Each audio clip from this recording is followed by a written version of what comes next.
What do you got, Coach? 3 things that all coaches need. Who would you put on your Mount Rushmore of coaches? New York or the Aces? Definitely going with the Aces. All right, 4th down. Who has the tougher job, coaches or officials? If you could have any superpower, what would it be and why? For Texas, it's different.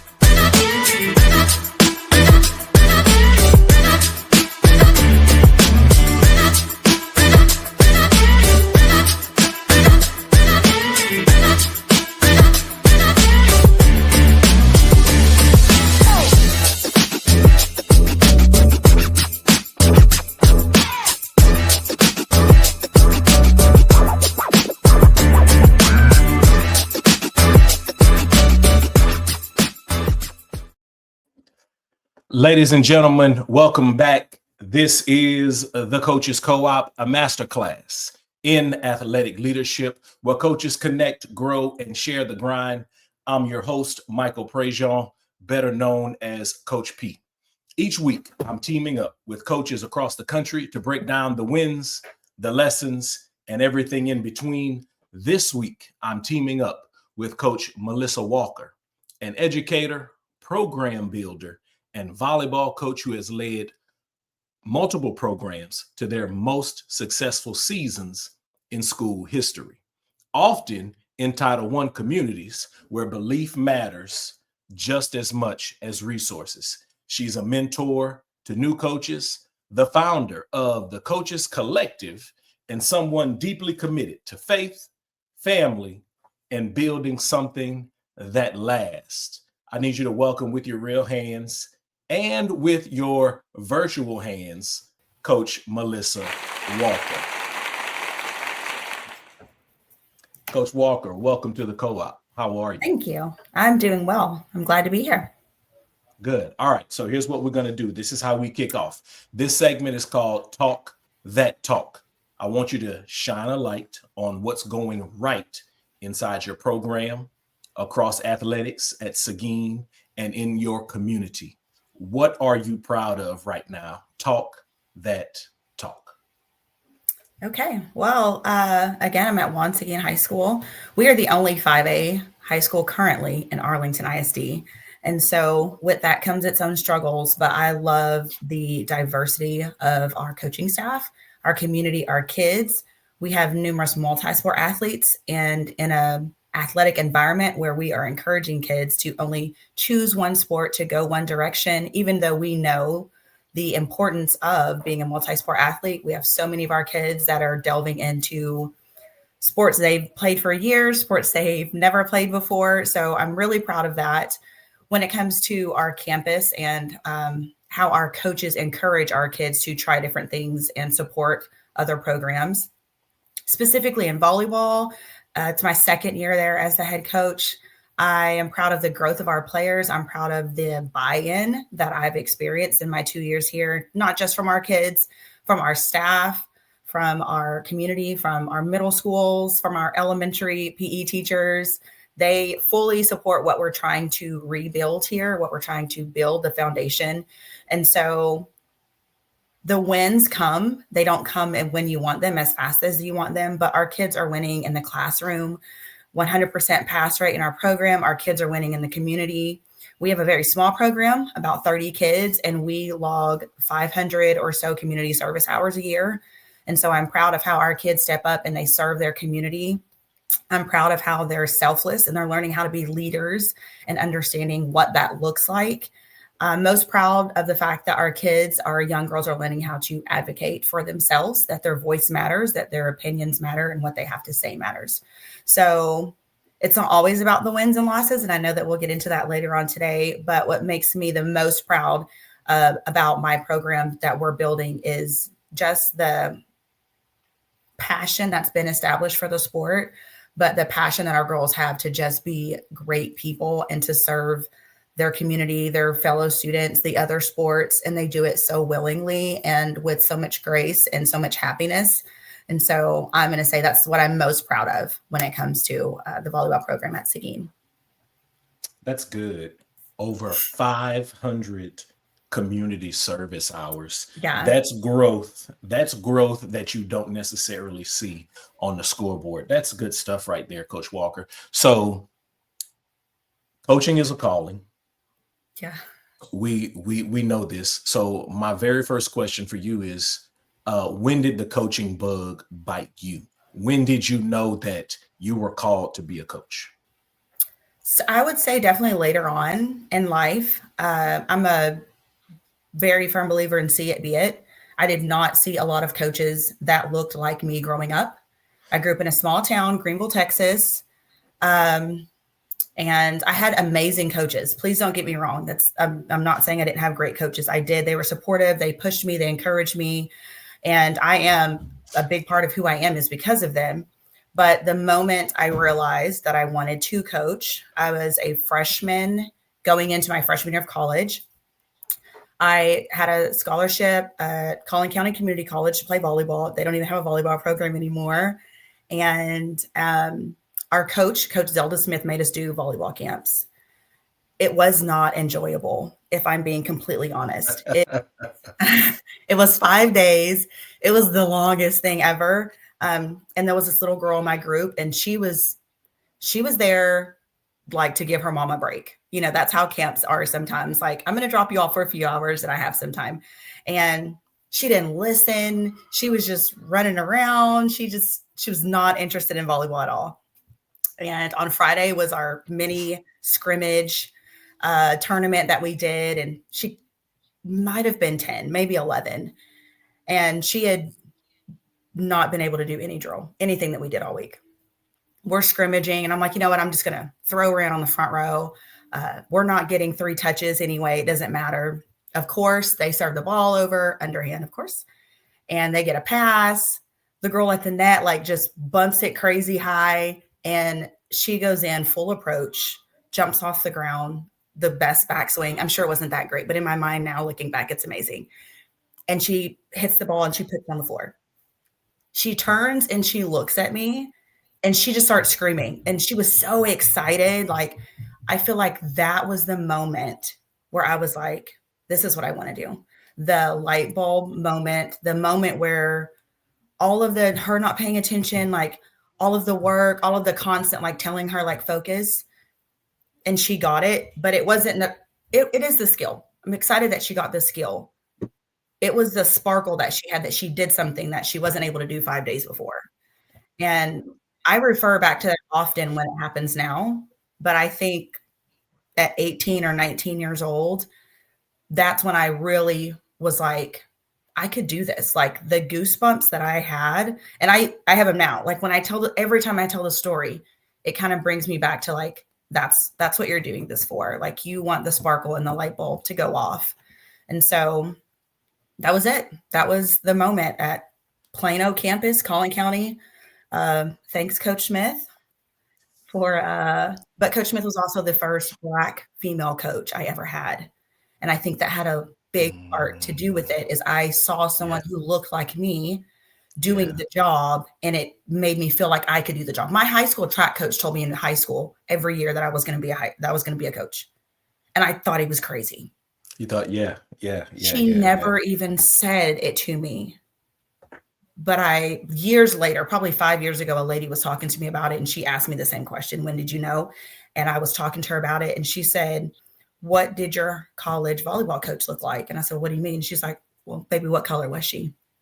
And I said, she was Black, mid-40s. And she said, you never realized what God had placed on your life because you'd never seen someone walking in the steps that God wanted you to walk in. And so even though you were a track kid growing up, you didn't understand why you got that volleyball scholarship. God needed you to see it. And so that was the moment. I mean, it's so clear. It's the clearest memory I have from college, probably. That's a coach. That is a great story. And it highlights the points. It highlights 2 things, I believe. Number 1, representation matters. Mm-hmm. And then number 2, timing is everything. Yeah. Timing is everything. Absolutely. Okay. So you are a program builder, specifically a program builder at Title I low income schools. So what's the first thing you're looking for when you walk into a program that needs belief? I think it's just if you have kids that want to be there, I think that's the number one thing. You can teach skill. That's why we coach, right? I can teach you the ins and outs. I can sit down and break down film with you. But if you don't want to be there, if you aren't willing to put in the extra time, the extra work, the open gyms, and to do a little bit more, you have to think bigger than yourself. And so I really feel like coming into any program that I've been in, one of the first things I do is I just kind of have conversations with kids and ask them, like, why do you play volleyball? Why did you pick this sport? Do you play anything else? Do you have any siblings? Like, what do you do outside of sports? And you start having conversations with them and you realize like kids want a place to belong where they feel like they're doing something productive. And a lot of times we attach that to winning. And so when you go in, if they're wanting something bigger, if they want to be a part of something, I think the foundation of building a program is giving the kids something to be a part of. It's not about winning. My kids right now are loving the community service. Anytime someone is emailing me, I send out something like, hey, we need timers at the swim meet. Coach, I'll do it. I'll do it. I'll do it. I'll do it. Hey, we're going to do this. Coach, I'll do it. That's what they're a part of. Are we winning as much as we want to win on the volleyball side? No, but we're winning in a bunch of different avenues. So do the kids want to put in the work necessary to be good? I think that's just the first thing, because we know you have to have talent to win. That's what they say. I think you have to have some heart and some grit, because we can beat some talent when you just have some kids that are going to go to battle with you. Yeah. And I think that heart and grit are fortified when the kids are even more connected to their community. Agreed. Right? Because you talked about, you know, that it has to be something outside themselves. So like, hey, I'm not just playing for myself. I'm playing for my community because I'm connected to it. I'm attached to it. Right? That's big. That's big time. So when you find kids who are, you know, maybe they're on the fence, right? Maybe they're on the fence. This new coach is here. You know, I don't know. What's that like? What's that conversation like with that kid who's on the fence? Or what's that process like in helping that kid find out if they actually want to be there and be part of the program and do the community service and do the things to build the skill and do the things that are necessary to be a successful, right? And of course, that subjective volleyball player. I believe it's having genuine conversations with them. Don't come in and be like, this is who I am. This is what I've accomplished. This is what, like where I'm going to take our program. More of I'm here to bring out the absolute best in you. What is it that you want to achieve? What legacy do you want to start and build and be known for here? You know, it's easy to say, well, we're just not any good. You know, we don't win. Like you say, that's just subjective. But what does it look like in the big picture? When you leave here, what do you want kids to say about you in the program? And so when I start kind of dealing with the girls who, well, I don't know if I want to play, or I didn't play last year, or I think I might come out next year, the first thing I ask them is why? Why do you want to come out and play for us? You know, and that's why I like volleyball and my friends are there and this and that. And I'm just like, how dedicated are you going to be to thinking outside of yourself, to showing up every day? We don't miss practices, you know, in those moments. And then honestly telling them there's no room for excuses. You know, when kids say, well, I'm kind of on the fence, I don't know. You know, I'm not going to talk you into it, because then I'm going to have to talk you into practice every day. And when we're building, it's tough. When we're out in the community and it's cold or it's really hot or the kids that are yelling are driving you crazy, right? I don't want to talk you into it. I'm not going to drag you through it. I'm not going to knock on your door and walk into your bedroom and force you to put on your volleyball stuff. Like, if you're on the fence, then the answer is probably no. I have never begged a kid to play. I try to create a program where kids want to play. And so I think it's more about walking it as opposed to talking it, and word of mouth, the other kids go and saying, hey, you got to come play. You want to do this. We got a new coach. This is what she's da da da da. And then that's what gets, those kids excited. But if I have a conversation with you and you're not in, I tell the kids, you got to get on the bus or you got to wait for another one, because we're going where we're going. Yeah. And so if you're going to sit on the bus, then you've got to be willing to do what it takes to get to where we're trying to go. If not, it's okay. There's another bus coming that could be for you, and hop on that bus. But this bus comes at a price. If you're not willing to pay the price, or if you're not sure, don't get on the bus. That's good. That's good. And we're not going to love you any less if you choose another bus. You know, Coach, that is a great message when it comes to creating a program where kids want to play. I want to talk about Title I just a little bit. So you've intentionally chosen to build your career in Title I schools. And for those who may watch or listen to this later, Title I schools are low-income schools. They get federal funding. Of course, there are strings attached to that funding. There are things that have to be in place to continue to receive that funding. So again, an intentional decision. So what are the factors that played into making that decision in your journey? Why Title I schools? I think the main reason is I grew up, parents didn't go to college, struggled financially, and we had a lot of coaches that kind of helped us out. My sister and I are 14 months apart, so we played everything together. And so that also means that there's always 2 bills that come with that. There's always 2 camp fees. There's always 2 shoe fees and things like that. When I went to college in Collin County, it's in Plano. We all know they're just more advantage when it comes. They have an advantage when it comes to economics. I played with a lot of girls that had played club that I'd never heard of before. I played with girls that had skills and volleyball IQ that I did not have. And it wasn't because I had bad coaches. It was more demographics. Where I grew up, it wasn't a thing. And so as I played through college and as I decided that I was going to get into coaching, as I started looking for jobs, I realized that I would go and interview at these schools, even middle schools that fed into these massive programs. And I would be sitting there waiting to interview, and there would be like 10 people there for like this freshman volleyball job. And I went and interviewed at this 3A school in Wichita Falls, Hershey. And I was 24, no official coaching experience. And they gave me this job as the head coach. Looking back, I was like, I don't know what y'all were thinking. You must have been out of your mind. What I realized was that no one else wanted the job. I had the best time coaching at Hershey. The kids were just amazing. The parents they fully embraced me. They were absolutely amazing. And we would go and play these schools, and I would notice the huge difference between not only their players, but also coaches. I'm on the sideline coaching my tail off, sweating, and their coaches are just standing there. They have to say very little. They have to do very little.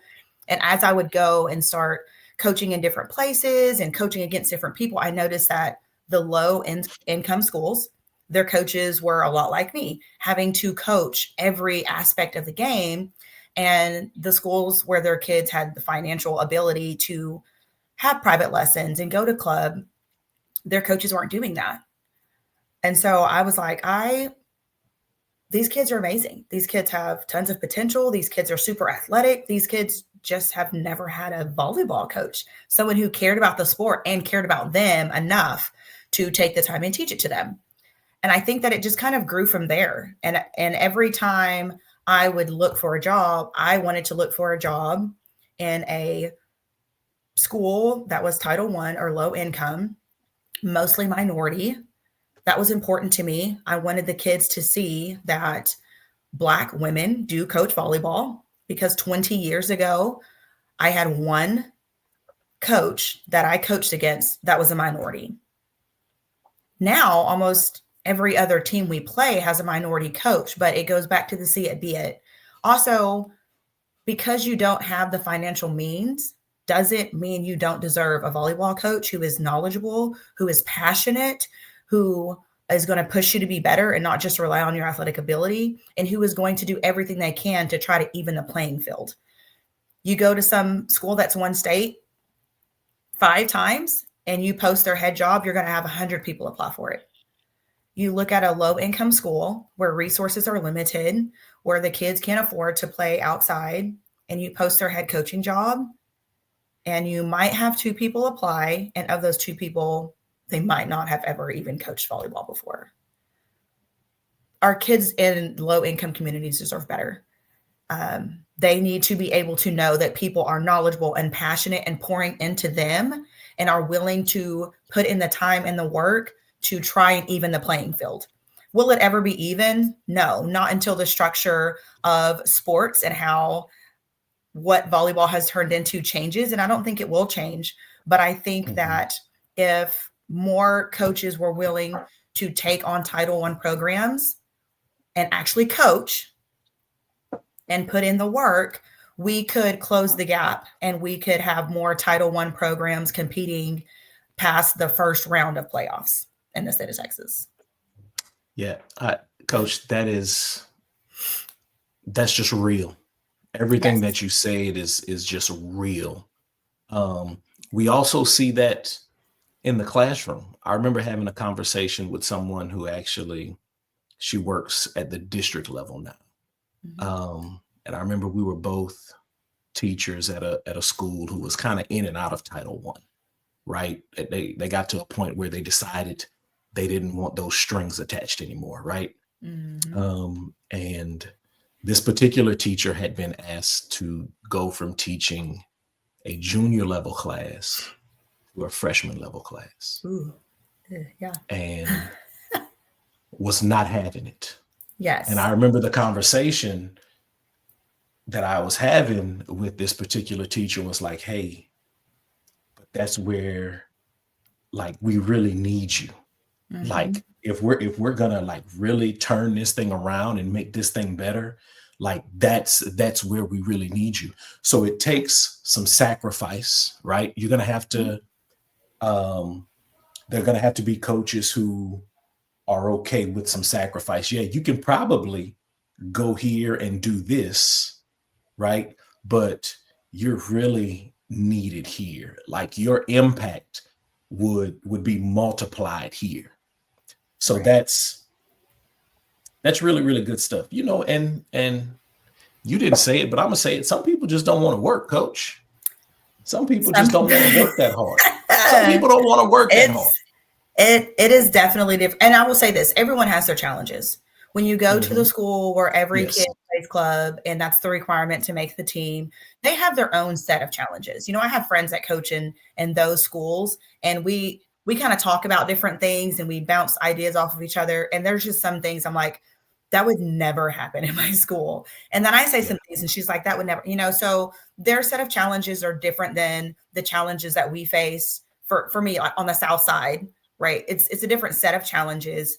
But I think that one set of challenges does require you to sacrifice and work a little more to be able to compete. Yeah. And I worked in both of those challenges, right? And both situations are challenging. Yes. But I will say that the level of fulfillment,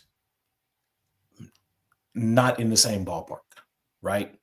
Achieved more court-wise at one stop than I did the other. And the other was a lot harder with the challenges, right? Like oh my God, right?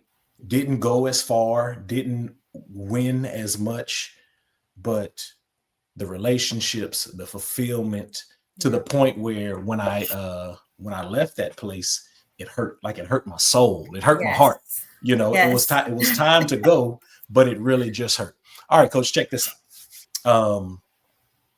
If you had to describe your coaching philosophy in one sentence, but you can't use the word culture or family, what would it be? One sentence, your philosophy in Okay. one sentence, but you can't use the word culture or family. Go. Sacrifice for the betterment of everyone. Very good. That was good. Listen, everybody, we are in the Coaches Co-op. I have the head volleyball coach, the first volleyball coach that we've had here in the Coaches Co-op. Okay. I thought I was. You are. And listen, when I tell you I've been after volleyball coaches to get in here, but you are the first one to answer the call. Listen, make sure that you subscribe to Podcast with Prejean, the Coaches Co-op, right here in the back. You can find it on YouTube, Spotify, Apple Podcasts. Check in with us. Get weekly interviews with coaching legends, masters in athletic leadership, and people development experts like Coach Melissa Walker, who we have here. All right. So historic success, best seasons in school history at some of these programs. What was the hardest part of sustaining that success once it shows up? So the belief shows up, the success follows. What's the hardest part about sustaining that? Denying the pull to be comfortable. You know, sometimes when you're building and you're talking about the mountaintop and this is where we're going, this is the goal, this is what we're building for. And you have those kids that have been in your program for 2 or 3 or 4 years, and you have that season that's where you've won the most games, or you make playoffs for the first time in 40 years. Keeping those kids focused and understanding that this is not the mountaintop, this is the first step to the mountaintop. And so, you know, in this day and age where we're social media and we're like, oh, I made it. And we can make bad situations look really great, right? Mm-hmm. It's getting those kids to be humble and understand, like, all the work you put in on the front end wasn't hard work. Now it's hard work, right? So now is where we really have to buckle in and stay focused and push through.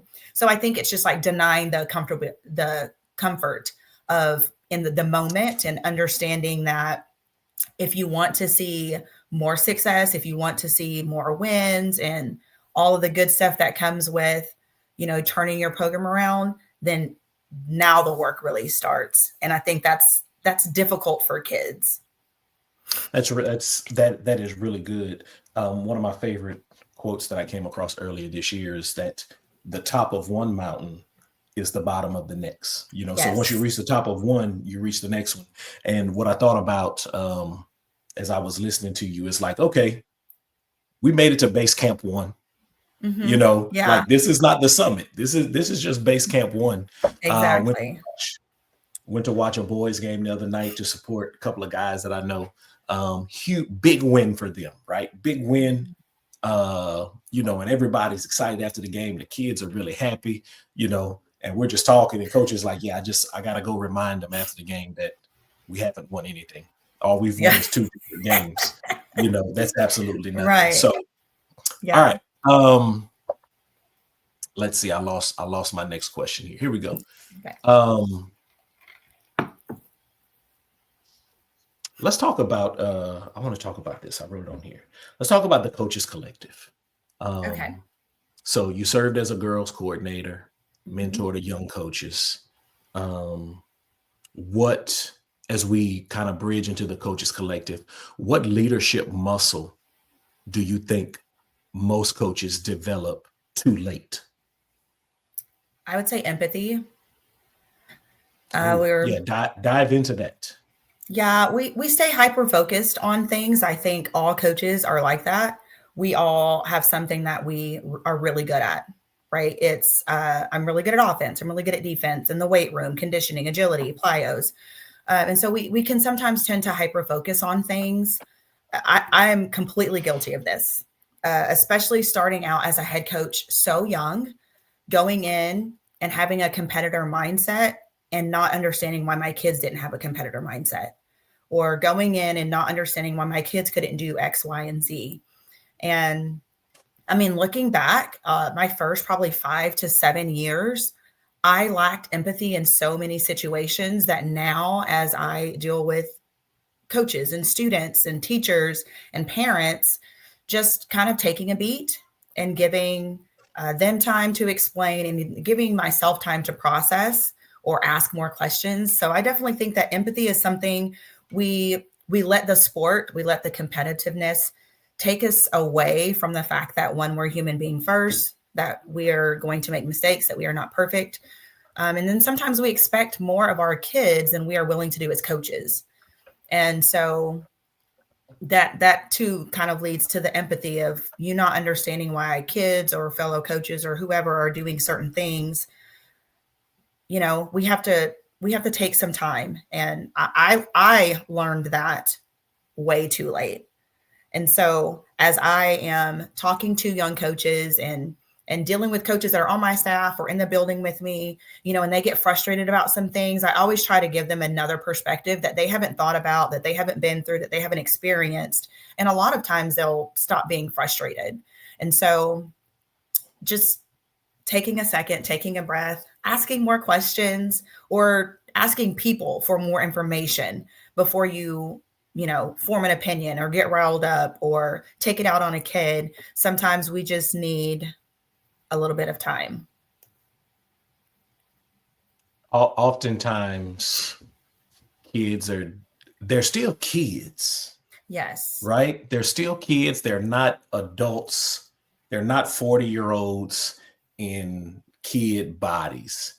They're going through stuff. They're dealing with stuff. And oftentimes they don't know how to deal with the things that they're dealing with. Right? So oftentimes we have to step back. And I think for all coaches, right? All coaches make that mistake, right? Like you said, we get hyper focused on things, and sometimes we miss some of the things that may be going on because we may be here. So all coaches are guilty of it. So we have to be intentional about making sure that, you know, we just connect with our kids, right? Coach, check this out. Aspiring athletic administrator. Actually, let me say this before I forget.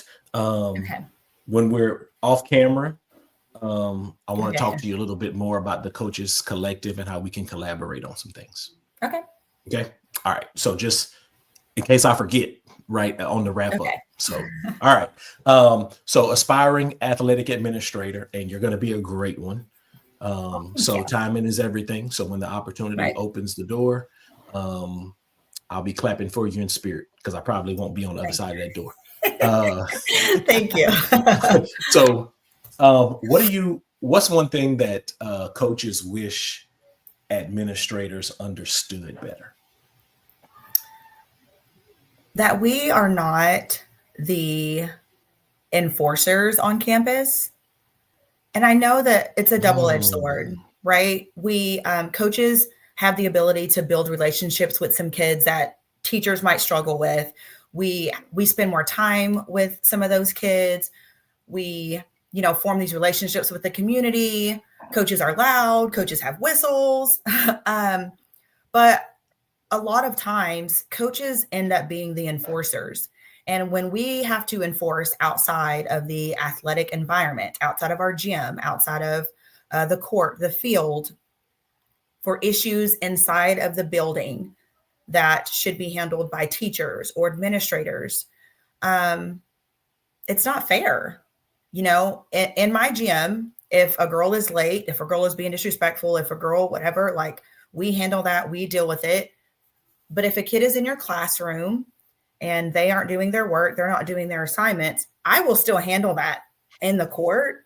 But a lot of times it's like, I'm going to call that coach to this class, or I'm going to do this, or and I'm like, we become those enforcers when a lot of times that we're the default and the communication should be home. So a lot of times I will pick up the phone, or I will walk a kid out after practice to their car and be like, hey, mama, so today in English class, little Sally had an issue with X, Y, and Z. And so Miss So-and-so had to call me. We handled it in the gym. The mom is like, I didn't get a call. I didn't get an email. I didn't know that she was this. So we have become the default disciplinarian for our athletes in all aspects. And I know it takes a village, but we shouldn't be the judge, the jury, and the executioner in that village. So, I've gotten to the point now that I've have some experience where when a teacher sends me something, I respond back with an email. Have you reached out to her parent? She is very involved. She does this, or whoever, please reach out to them. I will have a conversation with them. But I try not to attach a punishment anymore like I used to, without having that teacher reach out to the parent. And then I have a conversation with the kid. Again, it goes back to empathy, right? Because if a student is amazing for me and in your English class, they're awful, there's something going on. So maybe it's a conversation I need to have with that kid. But that's what I wish administrators knew. I mean, we want to be helpful. We want to be there. But a lot of times it does kind of turn into, oh, well, coaches, y'all can do this. Oh, coaches, y'all round up those. And I'm like, hey, we don't always want to be the bad guy. Right. And what happens is, I'm not going to say what happens is, what can happen is coaches can start to develop resentment, right? Because here's the truth, ma'am, sir, I need you to control your class. Yes. I need you to build your classroom management. Ma'am, sir, I need you to call home because we're building community here. So now the coach is involved, the teacher is involved, the parent is involved. We're all on the same page. Exactly. And Sally is going to get it together because Sally knows that we're all in communication and we're all on the same page. Home is on the same page. Coach is on the same page. My teacher's on the same page. So now we just helped that kid by all being on the same page in instilling discipline, because kids don't know how to articulate it, but they want discipline. Yes. And this is why you're going to be an excellent athletic administrator, because you understand that, and you're going to be able to teach young coaches, but also share that information with the younger coach. Hey, listen, remember, you're not the enforcer. So if you encounter this situation with a teacher, this is how you handle that. That's an important skill that coaches need to have, right? And that's why we're going to talk about the Coaches Collective. All right, Coach, if a coach is burnt out and questioning, should I stay or should I go? What truth do they need to hear that is not just encouragement? I would say the best piece of advice I got when I was considering leaving my very first head coaching job came from our athletic director, Kenny Catney. And he said, Coach, you got to take care of home team. And so I tell people that all the time. If it's coaches on my staff that have a family issue or burnout or tired, you got to take care of home team, and home team is you. And we talk about all the time that you can't pour from an empty cup, but this is a profession that encourages you to pour from an empty cup quite often. And so we tell people all the time, take care of your mental health and do this, but we don't show them how to do that. We don't give them tools to do that. And we truly don't encourage them consistently to do it. So I always try to tell people that, I deal with young coaches pretty regularly. In volleyball, we don't typically get veteran knowledgeable coaches. So we might get coaches that aren't experienced or don't know the game. But as this wave of older coaches are leaving that have dedicated 30 plus years to this profession, we're starting to get in this new class of coaches that are super knowledgeable, that know the game, that know the sport, but they don't look at coaching like us old heads look at coaching, right? They don't believe in burning it from the candle from one end to the next. And so when they start to have people question their worth or their work ethic, I remind them that your job is to take care of home team first. So if you aren't taking care of your spouse, your kids, your home, and yourself, you cannot do this job well. And I know that goes against a lot of people and what they have shown you. But if you want to have longevity in this job, that is a job of purpose and a job of passion, then you're going to have to learn how to take care of you. And it means being able to turn your phone off, turn your sports notifications off.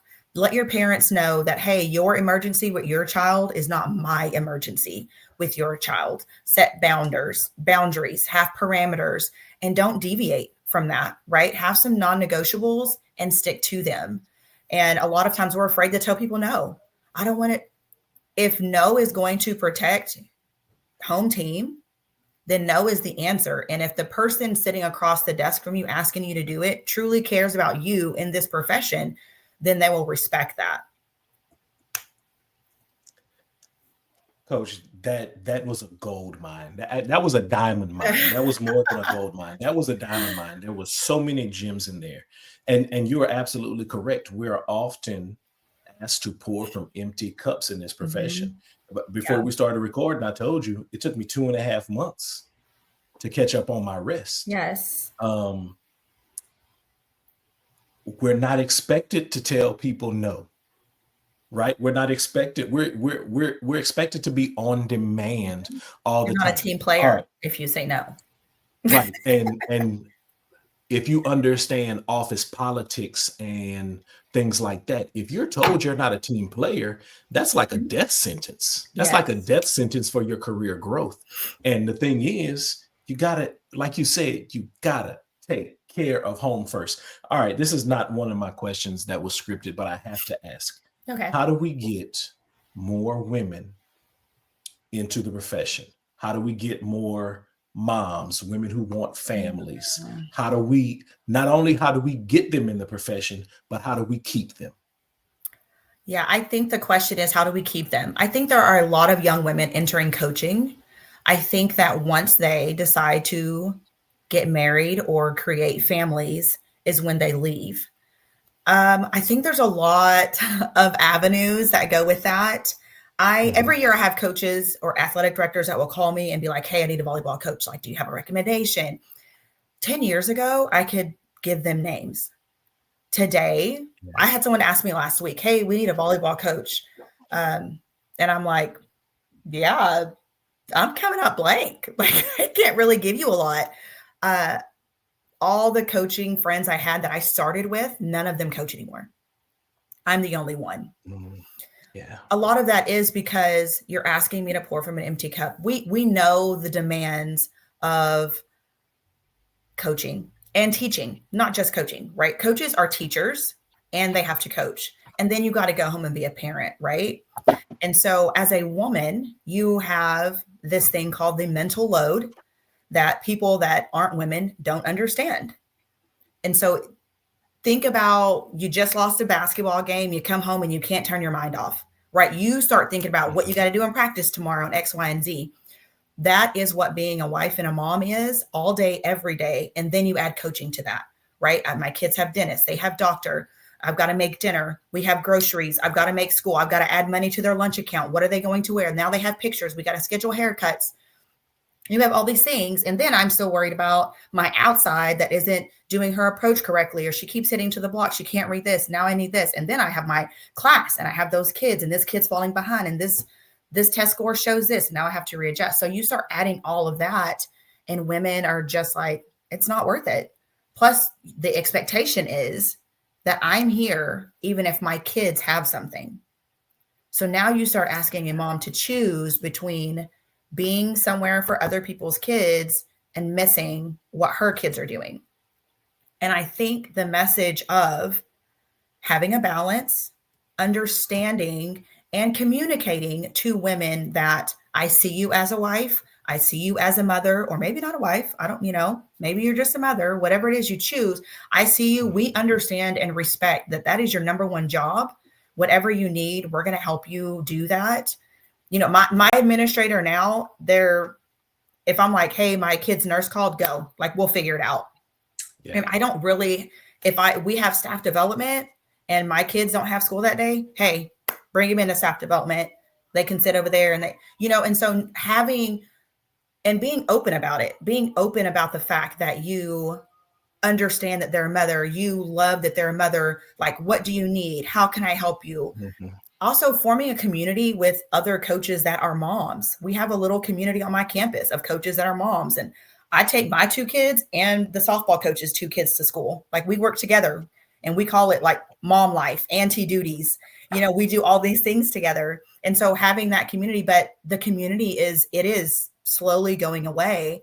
I had someone tell me not too long ago that maybe I was not cut out for this job, insinuating that because I was a mother that, and I was having a conversation about my kids being the priority no matter what.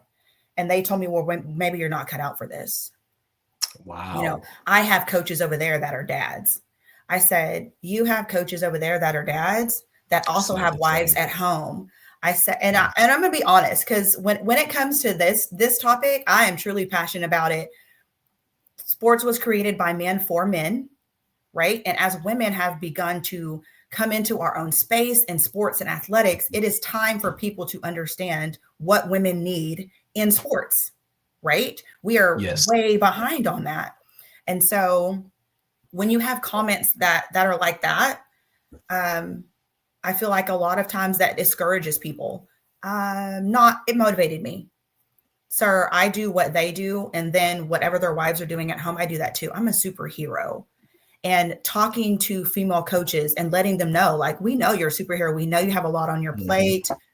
But I feel like the more you make that environment family friendly, all the women that I see that are coaching, and I see their kids running onto the gym floor when they get done with the game, like their kids know they're welcome there, and you have to advertise that. You have to show the community that family is important. And then you have to walk the walk. Don't just talk about how family is important. You have to walk the walk. You have to support women when they need to go and pick up their babies and not be like, well, we really needed you here for practice. Like, them kids will be okay. Like, my baby needed me more. Yeah, that's important. Coach Kelly Carruthers is watching on Instagram. She says, she's on my thing today for my mentor and influences. She's on there. Okay.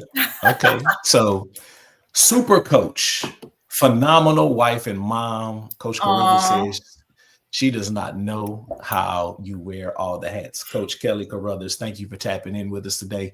All right, I got to do my little commercial here, Coach. We'll be back in just a second. We'll get back to the conversation in a second, but here at the Coaches Co-op, we're all about building championship level systems on and off the court. This episode is brought to you by The Path for Coaches, because iron sharpens iron and real growth happens when coaches support coaches. If you're looking to level up your team culture, fine-tune your playbook, or just stay motivated through the grind, check out The Path for Coaches. You can find The Path for Coaches at Amazon.com, or you can send me a direct message on IG at podcast_with_Prejean. Unlock the power of mentoring. Discover ways to be a good mentor and find good mentors with The Path for Coaches, Volume 1, Mentoring. All right. Welcome back to the Coaches Co-op, the go-to podcast for coaches looking to elevate their leadership, culture building, and team success. We are in the game with Coach Melissa Walker of Juan Seguin High School, 5A school in Arlington ISD. Okay, Coach, what's the hardest thing about the job that nobody knows? In general? In general, or specific. It's up to you. Okay. I believe in coaching in general, the hardest thing, and you touched on it earlier, it's walking away from the kids at a school that you've built really good relationships with. And even if they're graduating, I don't think people understand how attached you get to the student athletes that you have. There are days when I spend more time with the kids in my program than I do with my kids, and they're with me more than they're at home. Right. And so that it's hard. It's hard when they transfer. It's hard when they move. It's hard when they graduate. I think it's harder when you choose to leave, because they always feel like you're leaving them and they don't see the big picture. So I feel like that's probably the hardest thing is leaving the kids at a campus where you've poured so much in, where, you've built these amazing relationships with their parents and them. You've seen them grow so much, you kind of feel like you're leaving like one of your kids behind. And so I don't think people fully prepare you for almost the loss that you have. Like, there's a moment of like grieving where you feel like maybe you made a mistake, or, you could have done some things differently. It's a lot of reflection, but that's probably one of the most difficult things I've experienced. Definitely Yeah. a grieving process. It is definitely a grieving process. And that's something that I've learned. And we just kind of have to kind of go there. Okay. So if you had to build a Mount Rushmore of your biggest influences or mentors, who's on your Mount Rushmore? Okay, volleyball, I'm going to say Russ Rose was the women's volleyball coach at Penn State for 20 years. My first or second year in coaching, I went to a clinic that he was at, and he talked about the standard in your program is the standard in your program, and you don't let anyone change that. And so he would say, I'd sit in this number 2 kid in the nation's house, and they'd be like, well, we heard that you have to do this. And he's like, yeah, that's what we do. And they're like, well, we don't like that. And he's like, okay, well then Penn State's not for you.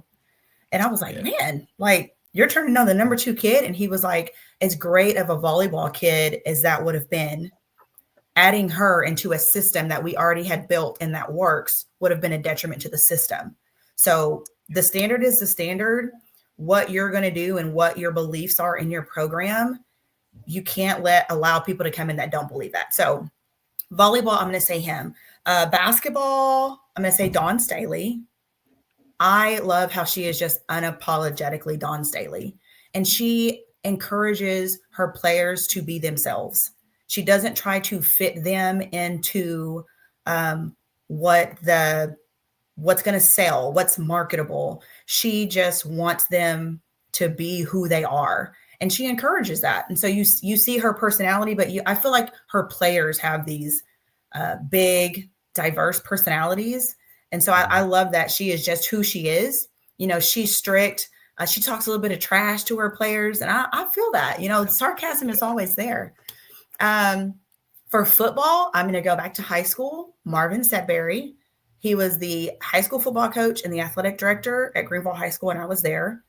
I feel like he showed me professionalism at its best.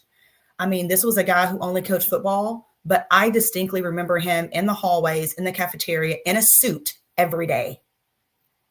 Just the epitome of being classy and no holds barred. Like when I was in high school, you gave licks, and my man gave licks. Like the kids knew we are not going to misbehave or do all of these things. And just watching how disciplined he was in his program, just watching how he kind of walked around and people would be like, oh, it's coach, just the respect that everyone gave him. And so for football, I'm going to give it to him. Like, I don't even watch football like that, but he's instilled a lot of things in me as a coach that I strive to be. And then I'm going to go with track. I'm going to go Beverly Humphrey, Lancaster High School, I think maybe 13 state championships. I ran against Coach Humphrey when I was in high school, and the Lancaster girls kept us from state so many times. But I had the privilege of coaching for Coach Humphrey, coaching under Coach Humphrey as a head coach at Lancaster for a couple of years. We butted heads because we both have strong personalities. But I tell people all the time, I have never seen a coach get so much out of their kids in a practice, ever. And so just watching how she could get kids to buy in and literally run until they couldn't walk for her is, man, it's just admirable. I've never seen anything like, I don't think I ever will see anything like it, which is why she has 13 state championships. And she built this program, and she was a volleyball and basketball coach at one point. But yeah, I mean, if I had to just look, I tried to pick from different, maybe Coach Pop from San Antonio. Like, I don't know how you don't, I love that he advocates. He speaks his mind. He uses his platform to speak up against injustices. And he's not afraid when people say, just shut up and coach basketball. If it's wrong, he's going to say it's wrong. And I think that we need more people like that, especially in our profession, especially at that level and the exposure that he has and the respect that he has. So I would add him on there too. I don't know how many people are on Mount Rushmore, but I gave you 5. Well, it's your Mount Rushmore, so it doesn't matter. Okay, well, if there's only 4, I'm going to carve another one. Yeah, so you can put whoever you want to put on. Okay. Okay, so what's the easiest thing about the job nobody really knows? Man, that you would think it's falling in love with the kids, and I think that's important, but the relationship that I've built with coaches, I didn't think that it would be so easy. I mean, I tell them all the time, we started out as strangers, then we were coworkers, then we were friends. We're family. Like last night, we have an annual Grinchmas at my sister's house. And I look up and it's like 2 coaches from this school that I was at, 2 coaches from this school that I was at, 2 coaches from this school that I was at. And there's all these women from all these different schools that coach these different sports, and they just become my sisters, you know, and they call on me, they check on me, they're at my baby shower, at my wedding. And just no one tells you, like, you just fall in love with these people and they become your family. And when you walk away, they're still your family, you know? And so that's the easiest part. It's just, you just build these relationships with people and you just can't imagine life without those people now. Okay. So who's got the harder job, coaches or officials? Coaches. I mean, very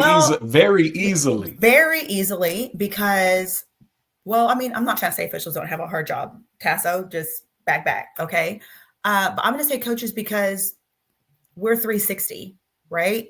It's the student, it's the athlete, it's the mental, it's the psychological, it's the physical, it's the home life, it's the are you eating, it's the are you sleeping, it's the breaking up with your boyfriend or girlfriend. It's all of those things. We have all of those things. So game day for us is almost like a breath of fresh air, you know, like it's kind of where we can a little bit focus on what we're doing.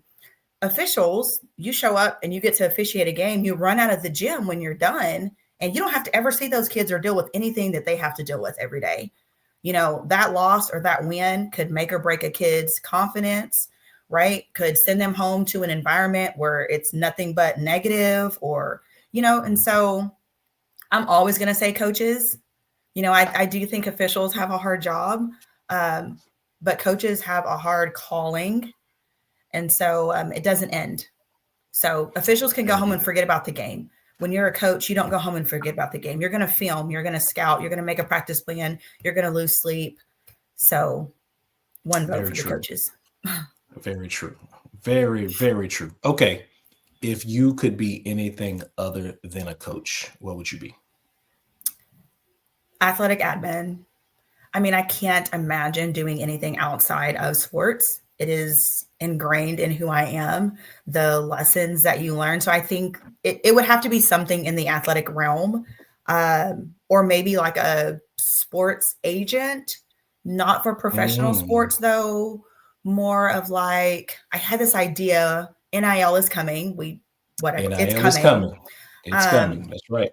But having the knowledge as a sport agent to help districts walk athletes through contracts and NIL, what it looks like, what this means for your future, financial planning, how do you, invest and save and set yourself up. So athletic admin or something along those paths where helping athletes and their families navigate this new sports era that we're going into.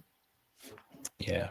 So Coach, let's pivot here. Let's do something a little more lighthearted. Play a game with me. Okay. Before we play this game, though, it has come to my attention that Bowie, you took Bowie to the playoffs for the first time in over 30 years. Yes. Right. That is a huge accomplishment. But going all the way back to the beginning of this interview where you talked about being connected to the community, I also found out that you donated 100 Thanksgiving meals to the community. Yeah. So here's what we're gonna do here. This is what we're gonna do here. I love it. Yeah. So I had to give you a round of applause for that because people need to know that. Thank you, Coach Carruthers, for letting us know. I knew it was Coach Carruthers. Yeah. She was like, she's not going to let you know, but know this. Okay, here we go. It's game time, okay? It's game time. So it's 21 questions. I break them up into groups of 7. We're going to go either or, agree, disagree, and we're going to end with word association. Okay, so let's have a little fun here. Here we go. Either or. Practice film or game film? Game film. Rebuild or reload? Rebuild. Tough love. Sorry, Coach Carruthers. Rebuild. I read that one already. Tough love or quiet accountability? Tough love. Early mornings or late nights? Late nights. Veteran assistant or young and hungry assistant? Young and hungry. Win ugly or lose learning? Lose learning. Plan everything or kind of just trust the flow? Plan everything. Okay, here we go. This is agree, disagree. Okay. Coaches, I already know the answer to this one because we kind of touched on it. Coaches are expected to be everything to everyone. I agree with the statement. I disagree with the statement being implemented. The concept. Yeah. Yes. Yeah. Okay. You can't out-scheme poor culture. True. Confidence matters more than talent. True. Faith makes you a better leader. True. Most burnout is preventable. True. New coaches are underprepared. True. Administration determines longevity. True. Okay. Now this is word association. So I'm going to give you a word and then first thing that pops to mind. Program building. Hard. Yes. Title I. Gonna be like a purpose. Okay. Faith. Everything. Pressure. Easy. Legacy.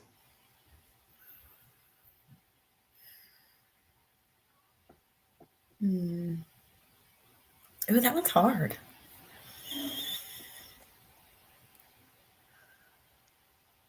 Servant. Mentorship. Necessary. Winning. Unnecessary. Okay, very good. Very good. I like how we went like pressure. You were like easy. Like we eat pressure for lunch every day.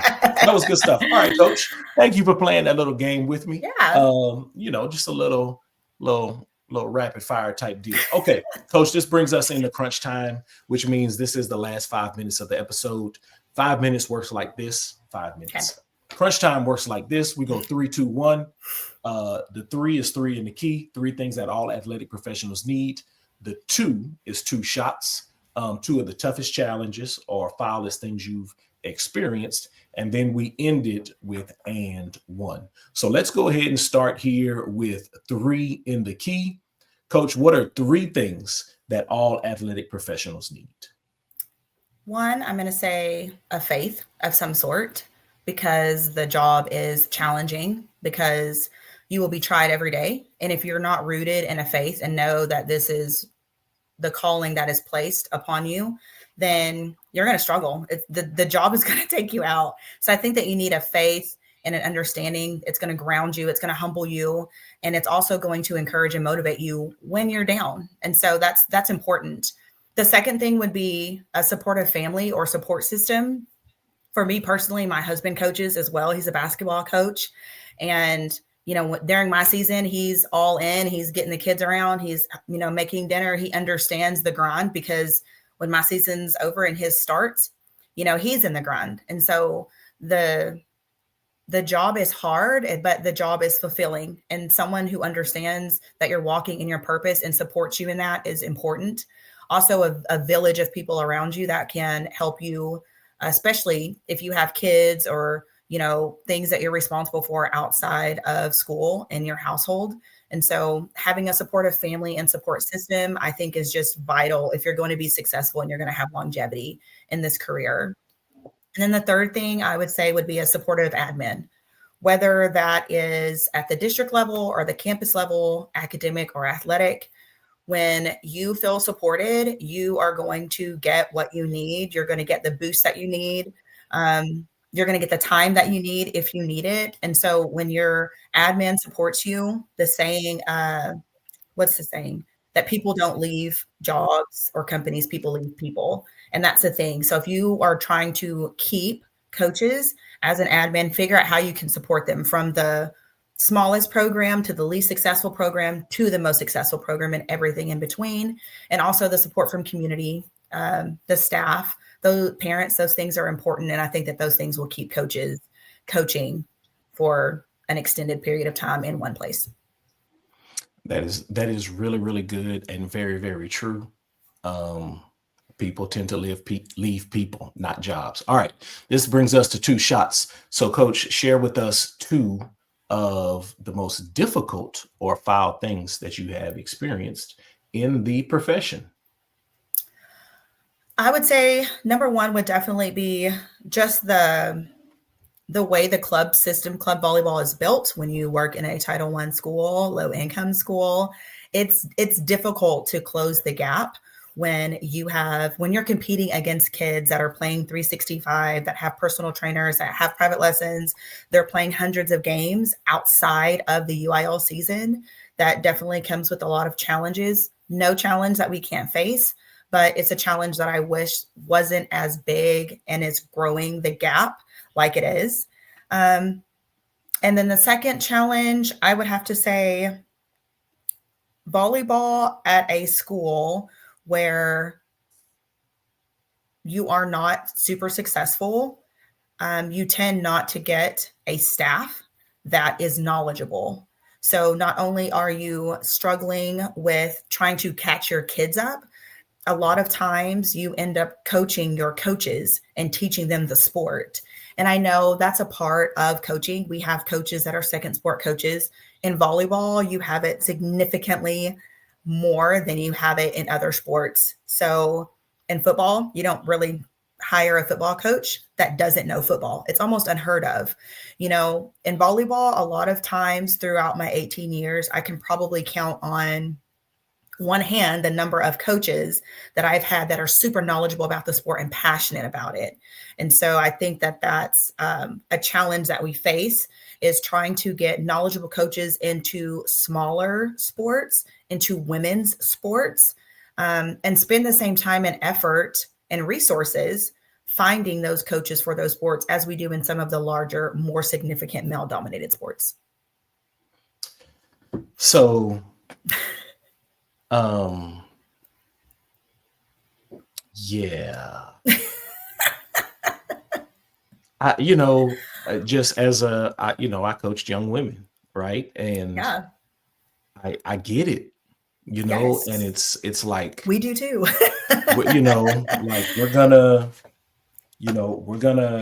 I got a coach that I want to get, but we need a football coach first. So I Right. can't get the coach that I want to get because we need this football coach. Before we go to and one, I want to really touch here. I want to touch on the money sport. Volleyball is a money sport. Yes. Basketball is a money sport. Absolutely. Baseball is a money sport. So I'm looking at this. You read an article that pointed out how the club structure in the United States is part of the reason we struggle internationally. So Yes. I have a TikTok, and I get on my TikTok and I talk basketball, right? So USA Basketball had some recommendations.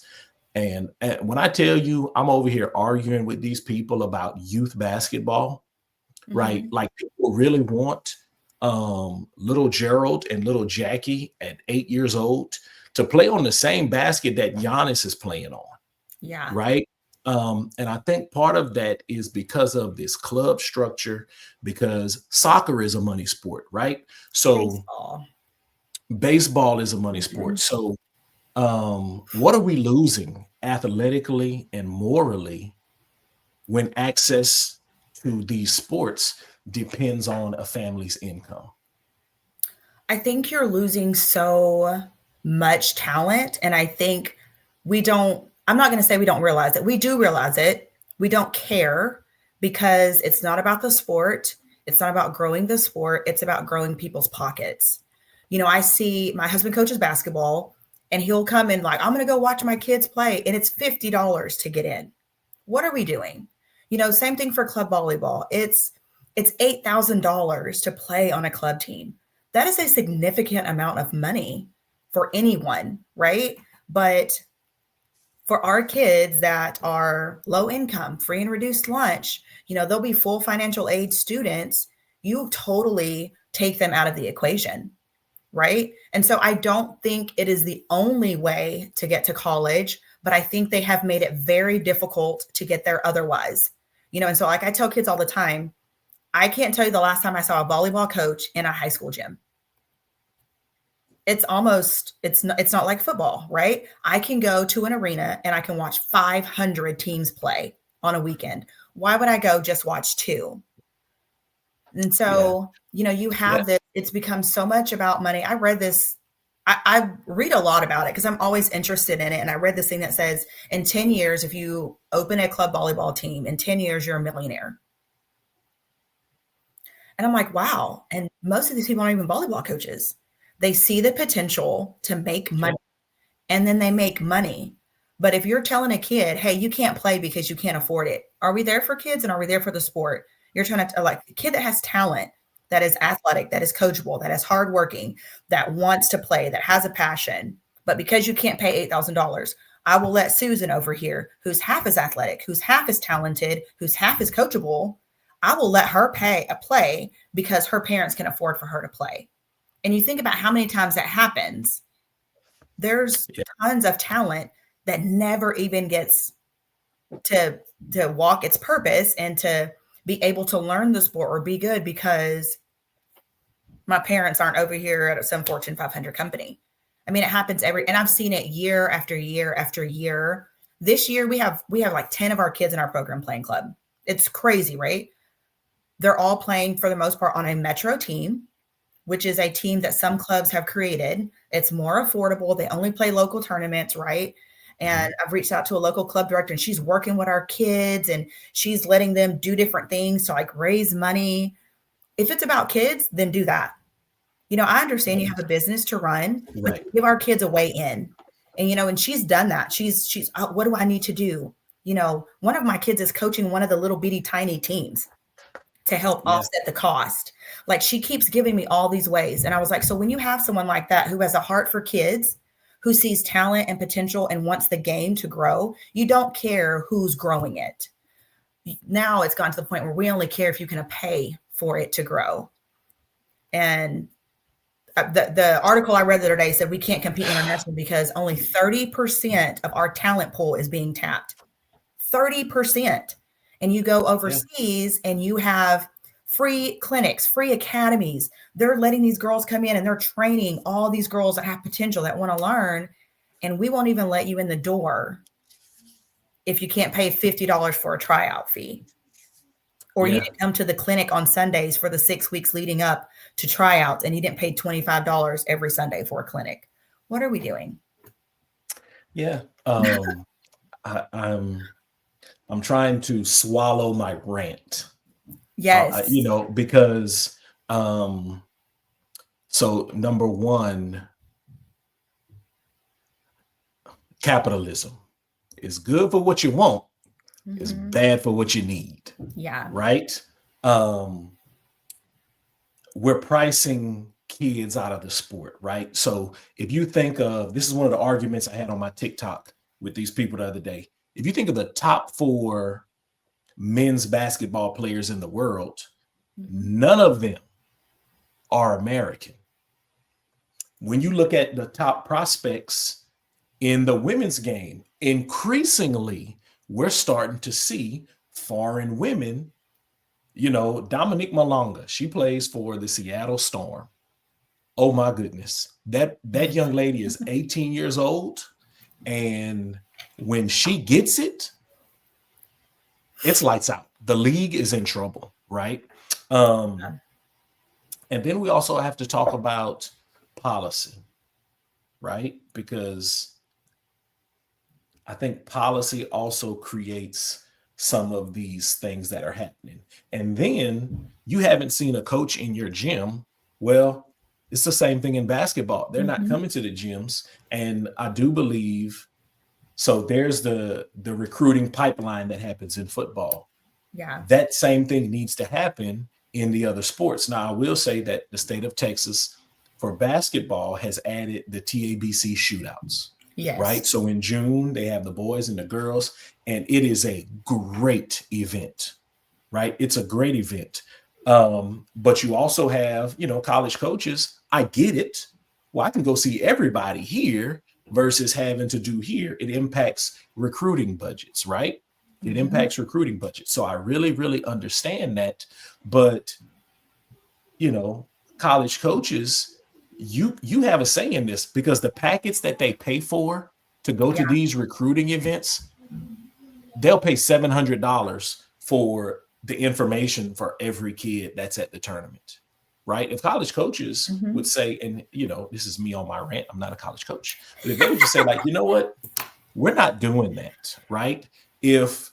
Listen, in the state of Texas, the Texas High School Coaches Association is powerful. Yes. The state of Texas could make it to where, you know what, you want to recruit Texas kids, this is how you're going to do it. So, which again is a policy point. But let me get off that, because that's not what we're here for. We are not here to hear me rant. Okay, Coach, this has been outstanding. So this brings us to the very last thing in this podcast. We call this and one. So what is one thing that you want to share with our watchers and listeners before we get out of here? I would tell them that to remember that you have a purpose, and that purpose does not fit in a perfect box, that there will be days where you will struggle. There are days where you will question if you're doing the right thing in the right place at the right time in your life. And I think that goes back to why faith is so important, so that you have something to ground you and help you reflect and to help you figure out during those moments when things get tough. But on the flip side of that coin, I want to encourage you that the work that you do matters. Every day when you go home and you feel like you gave everything and you didn't do enough, trust me, you did. You did more than enough. That because the kid didn't look you in the eye or didn't perform exactly how you wanted them to, or didn't score a certain way on a test, you did everything that you could. Come in with the right intention, come in with the right mindset, do everything that you can. And when you walk out, you need to be proud of that. And I don't think we're proud enough. We don't tell ourselves good job enough. We don't see the work that we're doing enough, because it's a job where you don't see the fruits of your labor sometimes for years. So stick it out, stay positive, take care of yourself, take care of your family. You need that support and that foundation. You cannot neglect home and expect it to support the passion and the calling that you have. And then just keep grinding. It's tough, it's hard, but everything worth winning, everything worth getting is hard and it's tough, and you can do it. So stick with it. Hang in there. Coach, I'm going to get us out of here, but hang back with me for a second once I end the recording. Listen, those of you who joined us tonight, thank you for joining us here in the Coaches Co-op. Big thanks to Coach Melissa Walker for sharing her journey and her wisdom. Dropped a lot of gems. If you're walking away with new insight or new energy for yourself, for your program, then we did our job tonight. If you enjoyed this conversation, please hit the like button, follow, subscribe to our channel on YouTube. It's Podcast with Prejean for more insights from top athletic professionals like Coach Walker. Leave us a 5-star review. If you are watching on Spotify or listening on iTunes, your ratings help other coaches find us here in the co-op. Share this show with a coach who needs to hear this wisdom. Help us grow the Coaches Co-op community, where coaches do what most people can't. And as I always say, stay ready so you don't have to get ready. We'll see you next time in the co-op. For Coach Melissa Walker, I'm Michael Prejean, better known as Coach P. Y'all be easy.